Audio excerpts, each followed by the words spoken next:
Chapter 27. My dear Mr. Pip, I write this by request of Mr. Gargery, for to let you know that he is going to London in company of Mr. Wopsle, and would be glad, if agreeable, to be allowed to see you. He would call at Barnard's Hotel Tuesday morning 9 o'clock, when, if not agreeable, please leave word. Your poor sister is much the same as when you left. We talk of you in the kitchen every night, and wonder what you are saying and doing.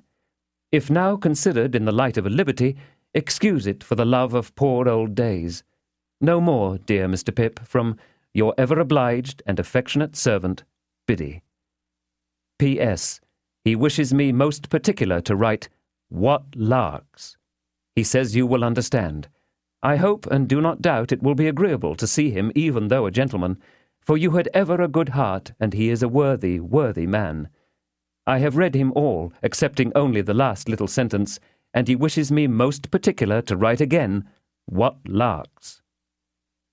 I received this letter by the post on Monday morning, and therefore its appointment was for next day. Let me confess exactly with what feelings I looked forward to Joe's coming. Not with pleasure, though I was bound to him by so many ties. No, with considerable disturbance, some mortification, and a keen sense of incongruity. If I could have kept him away by paying money, I certainly would have paid money.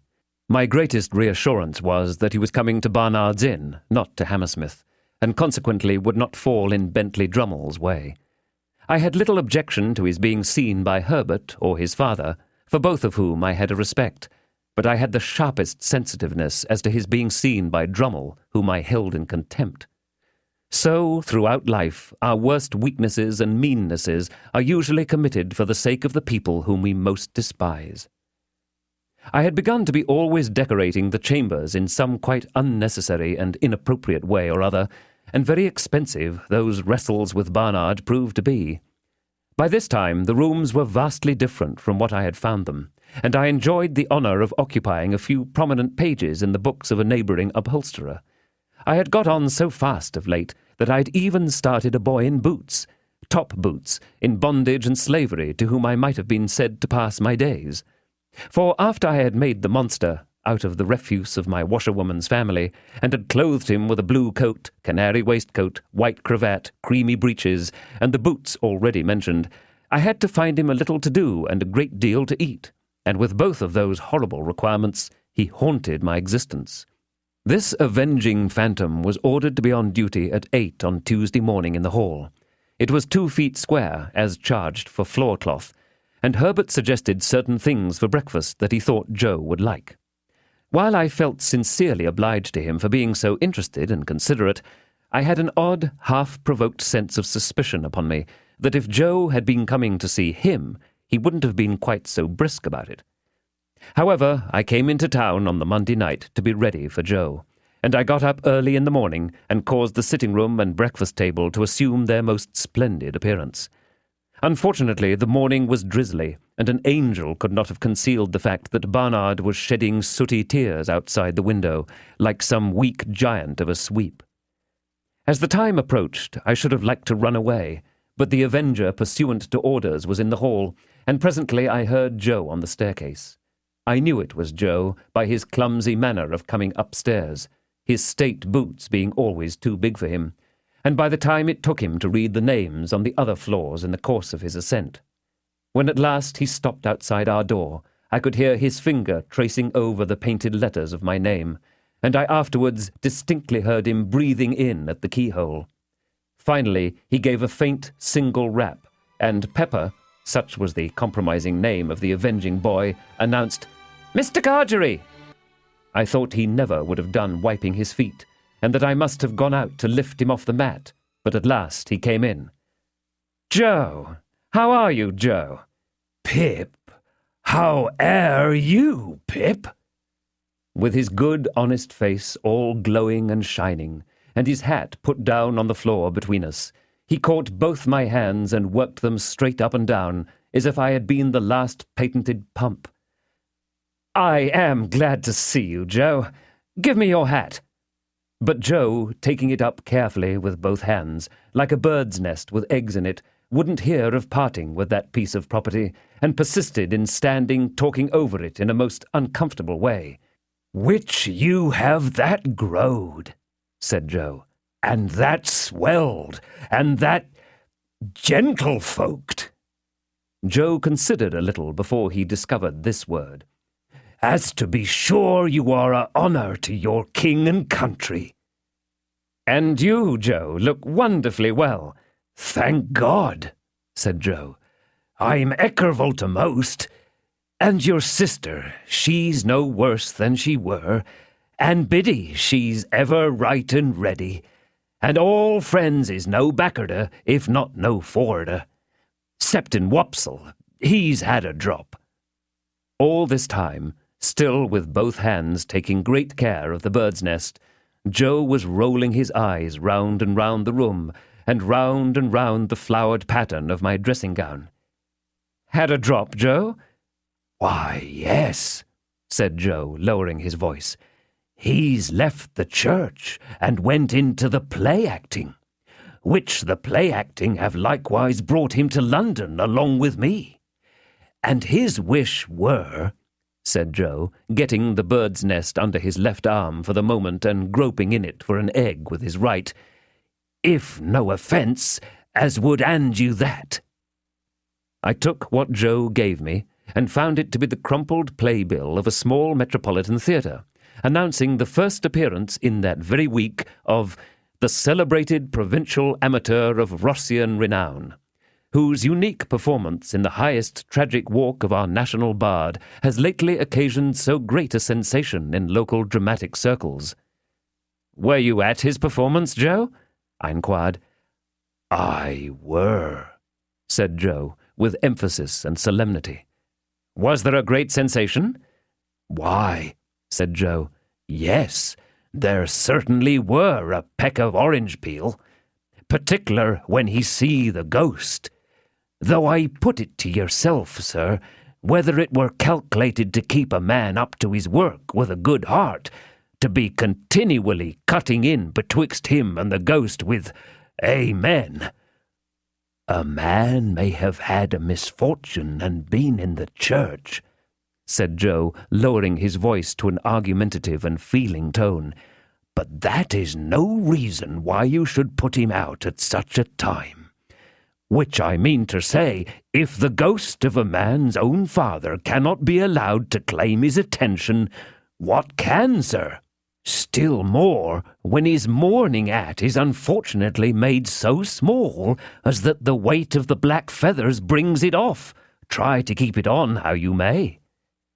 A ghost-seeing effect in Joe's own countenance informed me that Herbert had entered the room. So I presented Joe to Herbert, who held out his hand, but Joe backed from it and held on by the bird's nest. "Your servant, sir," said Joe, "which I hope as you and Pip—" Here his eye fell on the avenger, who was putting some toast on table, and so plainly denoted an intention to make that young gentleman one of the family, that I frowned it down and confused him more. "I mean to say, you two gentlemen, which I hope as you get your healths in this close spot. For the present may be a very good inn, according to London opinions," said Joe confidentially, "and I believe its character do stand it. But I wouldn't keep a pig in it myself, not in the case that I wished him to fatten wholesome and to eat with a meller flavour on him." Having borne this flattering testimony to the merits of our dwelling-place, and having incidentally shown this tendency to call me Sir, Joe, being invited to sit down to table, looked all round the room for a suitable spot on which to deposit his hat, as if it were only on some very few rare substances in nature that it could find a resting-place, and ultimately stood it on an extreme corner of the chimney-piece, from which it ever afterwards fell off at intervals. "Do you take tea or coffee, Mr. Gargery?" asked Herbert, who always presided of a morning. "Thank'ee, sir," said Joe, stiff from head to foot. "I'll take whichever is most agreeable to yourself." "What do you say to coffee?" "Thank'ee, sir," returned Joe, evidently dispirited by the proposal. "Since you are so kind as to make choice of coffee, I will not run contrary to your own opinions.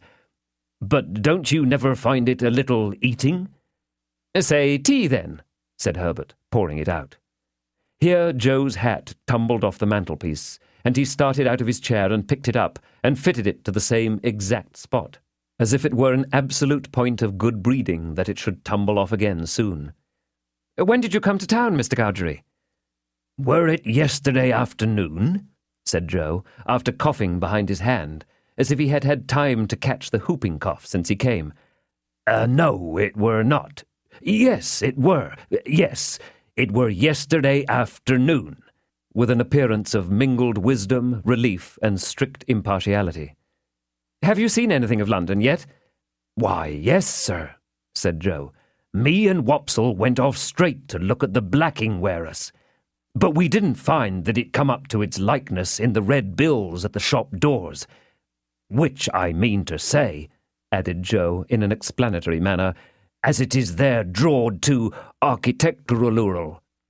I really believe Joe would have prolonged this word, mightily expressive to my mind of some architecture that I know, into a perfect chorus, but for his attention being providentially attracted by his hat, which was toppling. Indeed, it demanded from him a constant attention, and a quickness of eye and hand, very like that exacted by wicket-keeping. He made extraordinary play with it, and showed the greatest skill, now rushing at it and catching it neatly as it dropped, now merely stopping it midway, beating it up, and humouring it in various parts of the room and against a good deal of the pattern of the paper on the wall, before he felt it safe to close with it, finally splashing it into the slop basin, where I took the liberty of laying hands upon it. As to his shirt collar and his coat collar, they were perplexing to reflect upon, insoluble mysteries both. Why should a man scrape himself to that extent before he could consider himself fully dressed? Why should he suppose it necessary to be purified by suffering for his holiday clothes? Then he fell into such unaccountable fits of meditation, with his fork midway between his plate and his mouth, had his eyes attracted in such strange directions, was afflicted with such remarkable coughs, sat so far from the table and dropped so much more than he ate, and pretended that he hadn't dropped it, that I was heartily glad when Herbert left us for the city. I had neither the good sense nor the good feeling to know that this was all my fault, and that if I had been easier with Joe, Joe would have been easier with me. I felt impatient of him and out of temper with him, in which condition he heaped coals of fire on my head. "Us two being now alone, sir," began Joe. "Joe," I interrupted pettishly, "how can you call me sir?" Joe looked at me for a single instant with something faintly like reproach. Utterly preposterous as his cravat was, and as his collars were, I was conscious of a sort of dignity in the look. "Us two being now alone," resumed Joe, "and me having the intentions and abilities to stay not many minutes more, I will now conclude, leastways begin, to mention what have led to my having had the present honour. For was it not," said Joe, with his old air of lucid exposition, "that my only wish were to be useful to you, I should not have had the honour of breaking victuals in the company and abode of gentlemen." I was so unwilling to see the look again that I made no remonstrance against this tone. "Well, sir," pursued Joe, "this is how it were. I were at the Bargemen t'other night, Pip." Whenever he subsided into affection, he called me Pip, and whenever he relapsed into politeness, he called me sir. "When there come up in his shay-cart Pumblechook, which that same identical," said Joe, going down a new track, "do comb my hair the wrong way sometimes, awful, by giving out up and down town as it were him which ever had your infant companionation and were looked upon as a playfeller by yourself." "Nonsense! It was you, Joe." "Which I fully believed it were, Pip," said Joe, slightly tossing his head, "though it signify little now, sir. Well, Pip, this same identical, which his manners is given to blusterous, come to me at the Bargemen. What a pipe and a pint of beer do give refreshment to the working man, sir, and do not overstimulate. and his word were, Joseph, Miss Havisham, she wished to speak to you. Miss Havisham, Joe? She wish, were Pumblechook's word, to speak to you. Joe sat and rolled his eyes at the ceiling. Yes, Joe. Go on, please. Next day, sir, said Joe, looking at me as if I were a long way off, having cleaned myself, I go and see Miss A. Miss A, Joe? Miss Havisham? Which I say, sir, replied Joe, with an air of legal formality, as if he were making his will. Miss A, or otherways Havisham. Her expression air then as following. Mr. Gargery, you air in correspondence with Mr. Pip? Having had a letter from you, I were able to say, I am. When I married your sister, sir, I said, I will. And when I answered your friend Pip, I said, I am. Would you tell him then, said she, that which Estella has come home and would be glad to see him? I felt my face fire up as I looked at Joe. I hope one remote cause of its firing may have been my consciousness that if I had known his errand, I should have given him more encouragement. Biddy, pursued Joe, when I got home and asked her for to write the message to you, a little hung back. Biddy says, I know he will be very glad to have it by word of mouth. It is holiday time. You want to see him. Go. I have now concluded, sir, said Joe, rising from his chair. And, Pip, I wish you ever well and ever prospering to a greater and greater height. But you are not going now, Joe? Yes, I am, said Joe. But you are coming back to dinner, Joe? No, I am not, said Joe. Our eyes met, and all the sir melted out of that manly heart as he gave me his hand. Pip, dear old chap, life is made of ever so many partings welded together, as I may say, and one man's a blacksmith, and one's a whitesmith, and one's a goldsmith, and one's a coppersmith. Divisions among such must come, and must be met as they come. If there's been any fault at all today, it's mine. You and me is not two figures to be together in London, nor yet anywheres else but what is private and beknown, and understood among friends. It ain't that I am proud, but that I want to be right, as you shall never see me no more in these clothes. I'm wrong in these clothes. I'm wrong out of the forge, the kitchen, or off the meshes. You won't find half so much fault in me if you think of me in my forge dress, with my hammer in my hand, or even my pipe. You won't find half so much fault in me if, supposing as you should ever wish to see me, you come and put your head in at the forge window and see Joe the blacksmith there at the old anvil, in the old burnt apron, sticking to the old work. I'm awful dull, but I hope I've beat out something nigh the rights of this at last. And so, God bless you, dear old Pip, old chap. God bless you. I had not been mistaken in my fancy that there was a simple dignity in him. The fashion of his dress could no more come in its way when he spoke these words than it could come in its way in heaven. He touched me gently on the forehead and went out. As soon as I could recover myself sufficiently, I hurried out after him and looked for him in the neighbouring streets. But he was gone.